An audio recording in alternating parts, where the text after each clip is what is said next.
안녕하세요, students. 안녕하세요. Okay, so for this evening, you are going to have a poem. So, unsa gyud yung title sa first one? The busy ant. The busy ant. And the other one is? The letter frog. Okay, so please write down in your notebook. And later on, you're going to memorize and to understand what you have written. Am I clear? Yes. Okay, very good, students. So, mag-write sa later on, mag-oral recitation.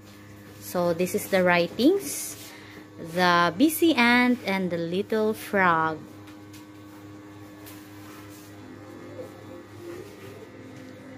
Okay, students. So, now let's have the poem entitled The busy ant. Okay, as well as The little frog. Okay, so please repeat after me. Maminaw. Okay, Yes. mulitok ha after me. Okay. Yes.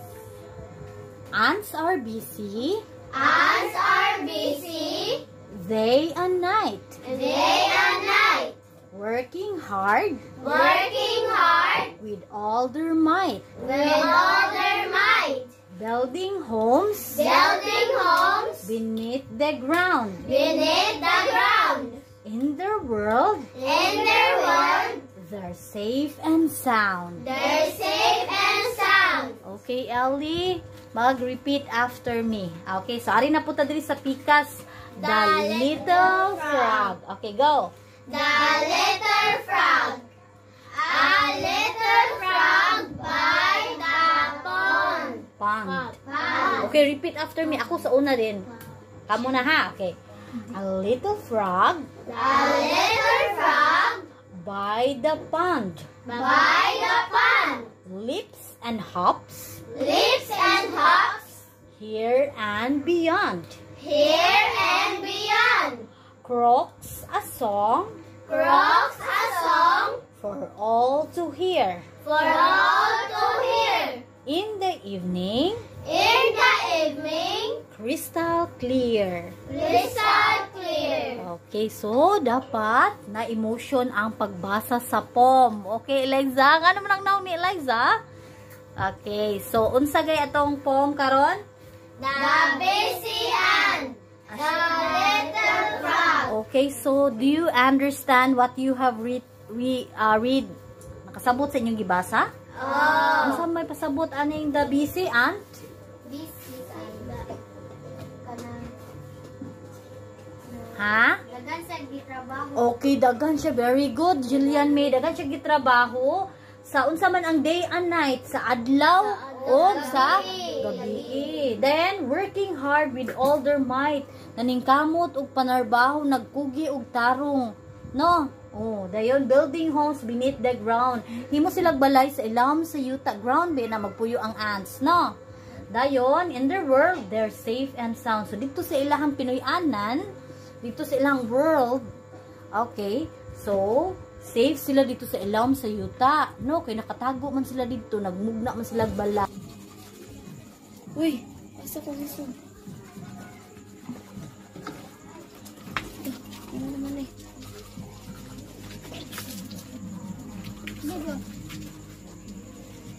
Brush your teeth. Your upper teeth ninyo.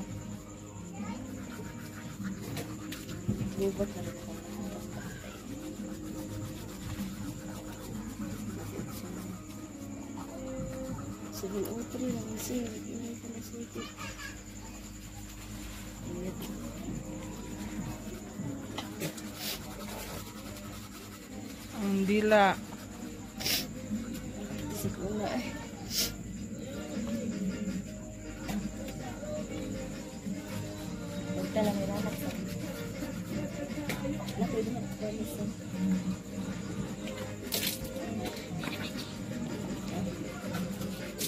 Annyeonghaseyo, students. 안녕하세요. Okay, good evening everyone. So, for tonight, we'll be having an activity which is matching type of words of synonyms. We have 5 items here in column A, and we have here the column B, where you will match the words in column A. And the second activity will be write an essay about today's experience in school. So, did you have fun in your school? Yes! Okay, very good. That's more important than having some playing some games, right? Yes! So now, do you know what is synonyms? Yes! So what is synonyms? Who can raise your hand if you know the answer? Okay, Jacob. Active. Synonyms, like what is synonyms? The definition of synonyms Synonyms are the words are the words that have the the same same or almost the same meaning. So mao na siya ang mga words nga naay same og meaning. Different words but the same meaning. Okay? Kasabot ra ang tanan? Okay, thumbs up kuno kung kasabot. Okay, very good. So, example of synonyms who can give me? Example kay soft. Unsa may synonym sa soft? Kaparihan niya pero Fluffy. okay, fluffy. Very good. Soft and fluffy. Nya Joanna. little and small. Okay, very good. Little and small. How about the boys at the back? Do you have an example? No? So, now let's proceed to our activity. So, we have here the 5 items. The first item is, can you read please? Active, antique, agility, That's- powerful, That's not agility, agility. agility. Okay, read it again. Active, antique, agility, attire, awful. That's not awful. It's awful. What is it? Awful. Read it again from the start. 1. Active, antique, agility, attire, awful. Awful. The A and W there read as aw. So we have here in the column B, kindly read Dread, dreadful. dreadful, stress, weakness, old items. E, energetic. Okay, very good. So now, get your notebook and write it down and answer your activity. Afterwards, pass it to the table for us to check your activity, okay? Yes. Okay, very good. Okay, let's have number 1. My desk is blank, tidy. I need to clean it up. Untidy. It was blank fair of the teacher not to treat the students equally. Unfair. Unfair. I do not think that she will be blank elected for another term. Re-elected. It is considered blank polite to ask about somebody's salary. Impolite. He is still blank employed.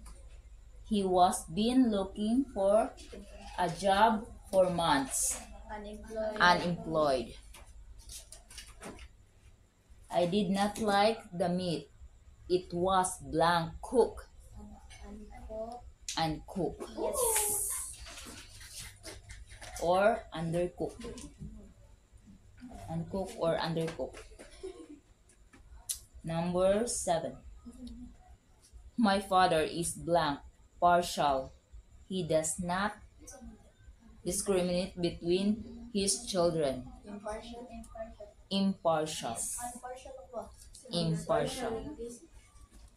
You should learn blank regular verbs by heart. Irregular. Janet is totally reliable. as a source of information. Unreliable. He was always act as an blank responsible manner when he loses his temper. Irresponsible.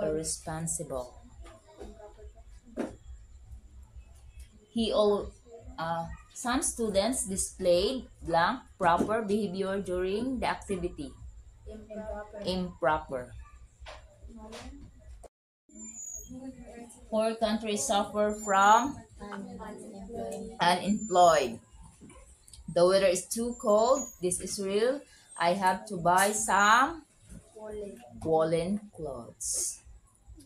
Equal blank is the belief of that everyone should be equal. Equality. The weather is sorry. We are looking for hardworking and blank employee. 안녕하세요, students. 안녕하세요. So, Mactan Korea channel, I'll give you a toothpaste supply for your oral hygiene. Please receive. Mactan Korea channel. 안녕하세요. 감사합니다. Okay, you may start brushing now.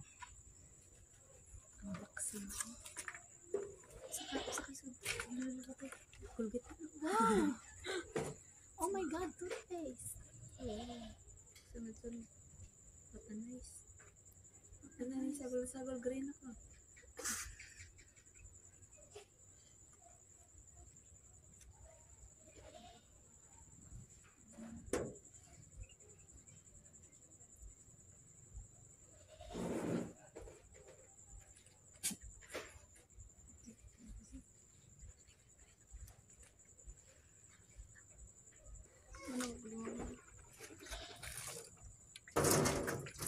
Wala ng kikil.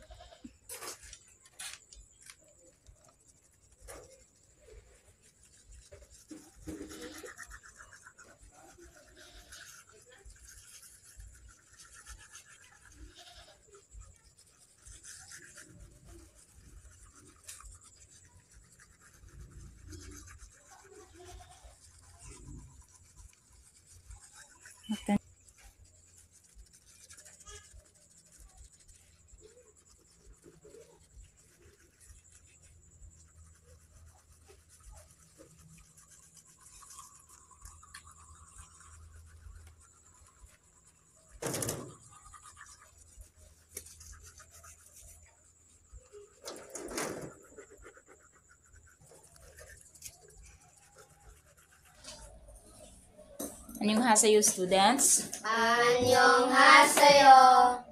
Okay, I will read a story, then later on you will going to answer the underlined words. Okay? Yes. Listen carefully. A beautiful sunset. The sun setting and the sky turned a brilliant shade of orange. So misalok na ang adlaw ug ang kalangitan nahimong usa ka hayag nga landong sa kahel. Birds chirp peacefully as they seated for the night. Malinaw na ang mga langgam samtang nahipos na ang gabi.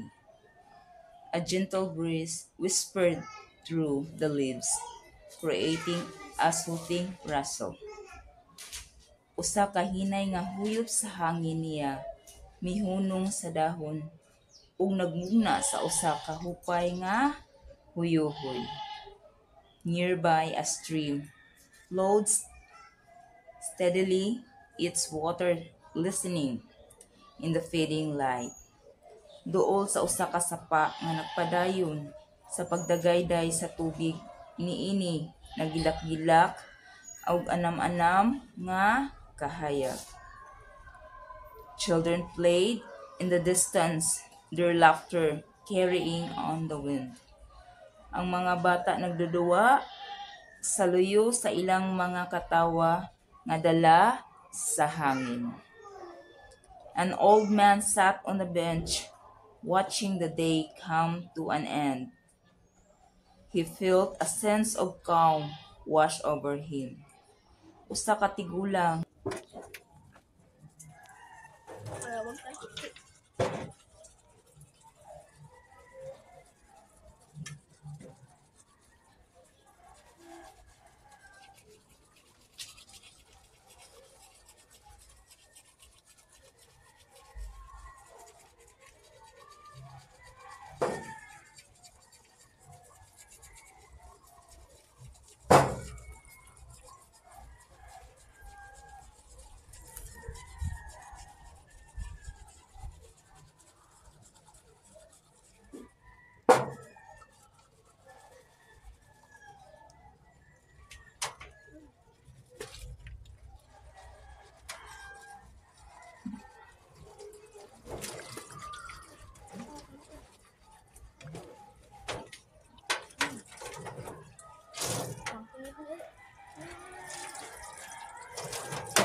Okay, for number 1, they attended the concert last weekend. Isang na siyang part of speech. What part of speech? Underline word is attended. Isang na attended? That's verb. Several cats ran into Rob's garage. Into. Preposition. Next, the truck driver delivered the packages quickly. Underline word is quickly. Adverb. Fast runners won all awards at the track meet. Adjective. Number 4.